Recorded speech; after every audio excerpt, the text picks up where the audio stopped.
Welcome back to the channel, guys. So today we'll be looking at the Acura TL. We finally got a chance to create some content for the channel for this vehicle.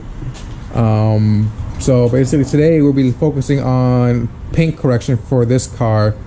Car's been washed twice, clay barred once, all around, and we're just waiting for it to dry up and get down to cutting down the clear coat, remove some of the swirls, and then we'll go through polishing, and then adding a few layers of acrylic and call it a day.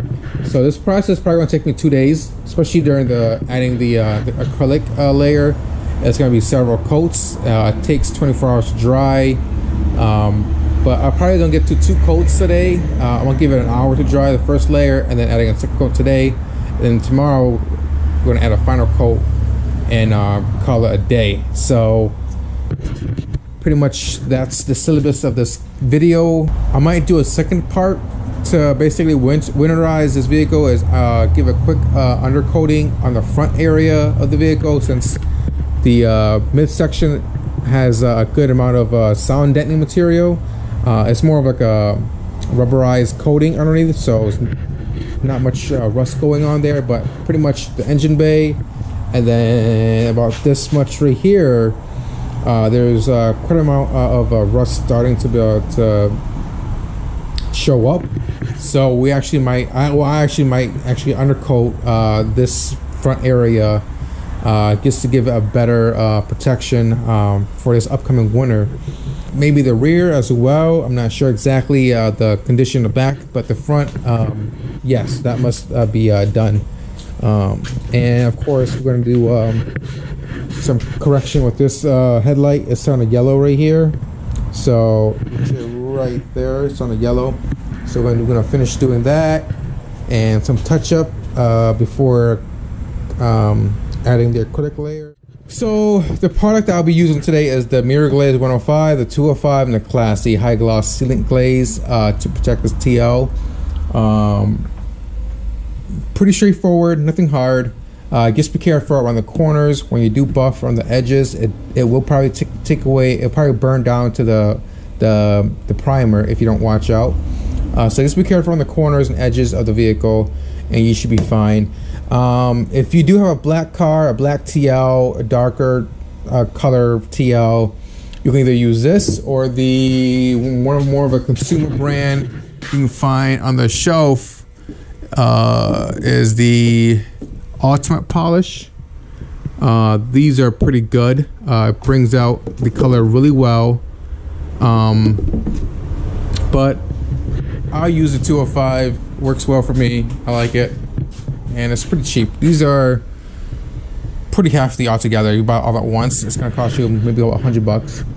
$32.26, and I believe this is $30. So these I've gotten over time, so it wasn't too much of a big deal for me. But again, you buy all at once, it might be a bit overwhelming. You probably get the consumer brand McGuire series at Walmart, Target, whatever, for $10-15. Those are pretty good in price range.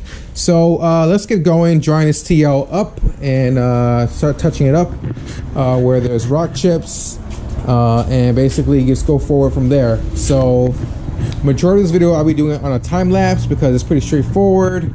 I'll probably do a quick tutorial on how to use the orbital, and then just straight to a time lapse because it's going to take me quite some time to record and film this entire vehicle on camera.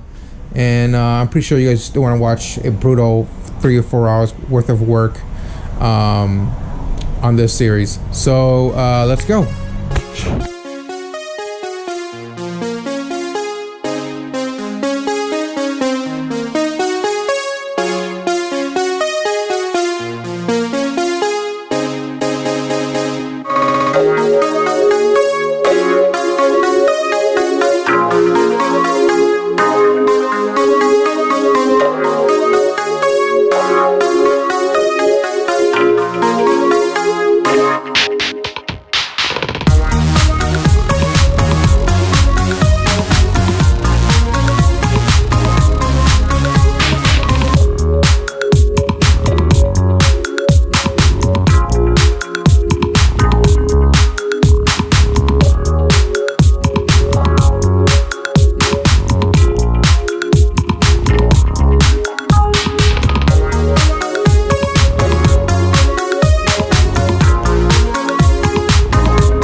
All right, so part one is done, getting the car detailed.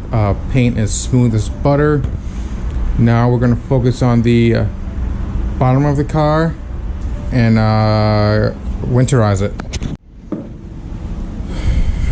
All right, fellas, so we finally got around to finishing detailing the TL. We went from cutting down to the clear as much as we can without damaging it. Touch up the rock chips. You can see right here, it's a little darker than I would like. And then polishing. It's a little deeper. If you can see here, it's much darker than originally because, you know, the clear coat was fading away from the sun damage. So we basically cut that haze out, cut that swirl mark layer out, and now it's just butter smooth. So then we add a sealant on top of that. It says guaranteed to last 12 months. It'll work better if you apply it within 6 months. I'll probably add another layer by the end of the week or so, and just another layer to it. The more the better, I guess. So while the body's done, let's do part two of this project. It was undercoating this car. Now the midsection of this vehicle, so let's say from here all the way back to here, has a sound deadener layer, which means that there is some type of I wouldn't say it's undercoating, but there is a protective layer to protect road debris, like rocks hitting underneath the chassis, which is great because that will save us some time to prep the vehicle for undercoating, because a good portion of the vehicle is already covered in a rubberized layer. So now we're just basically undercoating the overlaps, the weld joints, basically the midsection. I wouldn't say midsection, but like the quarter end of the vehicle. So this part right here is pretty much bare metal. So he's gotta focus on this, the rear axle, and right at this section where the footwell begins to come up, right there, that's where there's a lot of section where the metals are joining together. And this section right here, the subframe is all aluminum, no worries about that. So basically this section right here, the center section where the drive shaft goes, the propeller shaft, is bare metal, a lot of joint seams right there. And then of course the rear axle. Other than that, it should be a clean, simple install. Application. You just gotta prep it up, and that's it. So the product I'm using today will be this product called fluid film. Now this I will use for the hose, the spraying in the inner frame, where there is access, prevent rust from the inside out. And then I will use this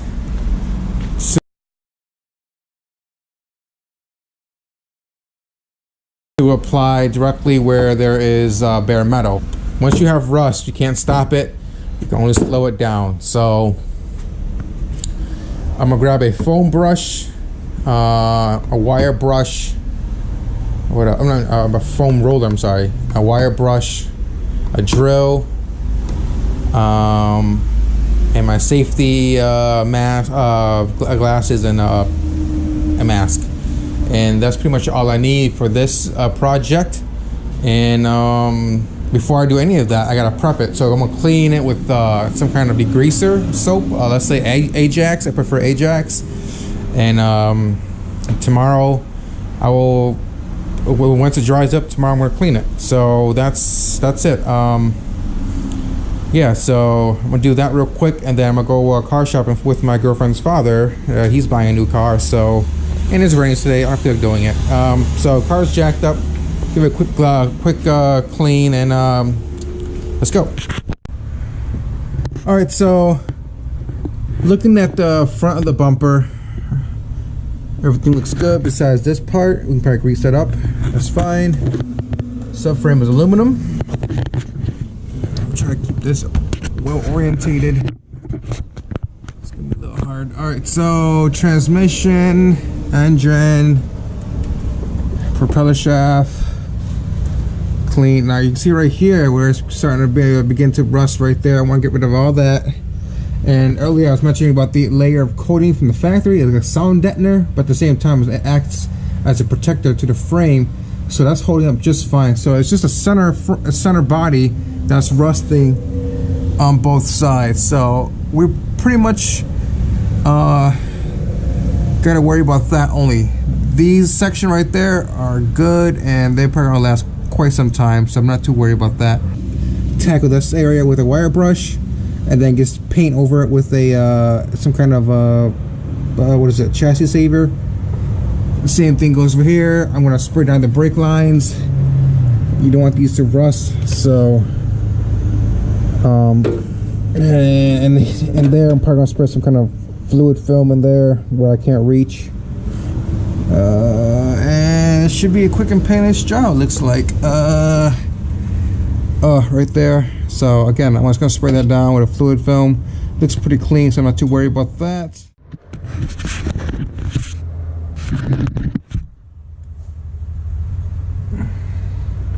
So right now, before I apply the layer of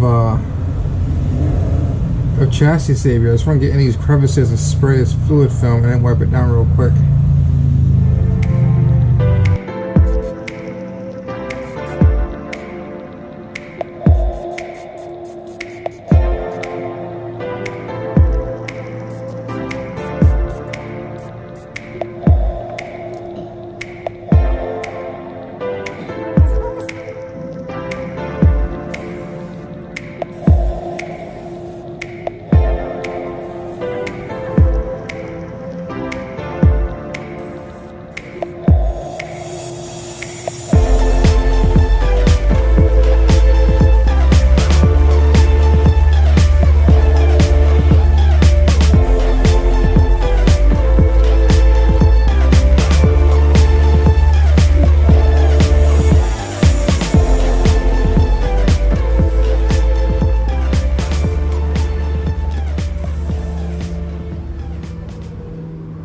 So originally this plan was undercoating this car. The original thought was to use chassis savior for this vehicle, like my other vehicles. But in this case, with the TL, there wasn't enough surface area to go through the hassle of using this, because this is more of there's a large amount of coverage needed. With a TL, it's more of like crevices that need to be sprayed, as you can see earlier in the video. So what I've done was I ended up trying something different. So I used fluid film right here for the hard to get area and the holes in the frame. And then the large area, which is maybe about, I don't know, a couple square inches, I use resist rust rubberized. Now I hate using this because here's an example. There's air pockets. Now every time I did 2 layers. Every time I sprayed one layer, I spray on this piece of plastic so I can see the drying time of it. As you can see right there, it's still dark in the center right there, so that tells me that this car is not ready for a third coat. So instead of going down there and check, I can see it right here. Now there's a lot of air pockets on the application, so that's probably the bad thing about this product, is because of that. Now now going into using this product, I kind of realized that this is probably one of the worst undercoating product out there. But it was just a small amount that was bare metal, so I wanted something easy and quick. So with these two combination, we'll see if this does better than the chassis by itself, or is just a combination to go with every year. So fluid film, I'll probably show you probably see in the earlier time lapse that this lays on a thin film, and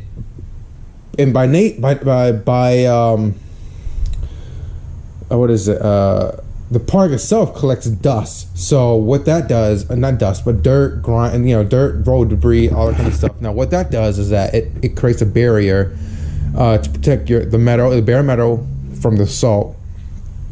So I would recommend doing this before winter, like in the fall. That will allow it to basically collect all the dirt and whatnot before the first snowfall, and that will give you some time to create that layer. Now the undercoating, I would say apply as much coats as you can because of the air pockets. Now every layer you sprayed on, I'm pretty sure will cover that the prior layer of the rubberized coat. I'm not sure why it does that, even though I tried spraying a thick layer of this product, and eventually it just atomized. That's probably the best word I'll use for it. And then all these air pockets form, and then what that causes is that when water gets into one of these air pockets, and if it penetrates, it will go underneath the layer and then start sitting there and then causing rust, and eventually it'll just flake off. So no, I realize that this product, I know the nature of this product already, and I use it anyways, just for a test trial. And if it doesn't work, next year I'll just wire brush it down and then I'll apply chassis saver. Now again, I only did a small section of this vehicle using this product. This is only a test trial because I never actually did a test trial on this undercoating product. Well, I did before, but it always flakes off and it actually caused more rust. But the thing is that I only did one coat at the time, one thick coat. So this time I'm gonna try 2 coats and see if it holds up. That's the only difference. 1 coat and 2 coats. This time it's 2 coats. So because I never actually did the trial of spraying it where I can see how it actually works. It was always underneath the car where it's dark. You can't see exactly what's going on after you spray it. So that's our little test trial for next year to see if it actually holds up. Again, this is the what is it? The Rust-Oleum undercoating rust resist rubberized paintable spray aerosol. As you can see right there, this, I guess the thicker it is, the more bigger the air pockets. The finer and thinner the coat, it's almost nothing right there in this. You can see right there. So, and even if it dries, it's still, I would say, tacky. It's still soft. When you press against it, it kind of flattens out. I'm not sure, maybe that is the idea. If rocks hit it, it'll absorb the impact and flatten it out. That could be it. So again, we'll see next year, see if they're causing any more additional rust.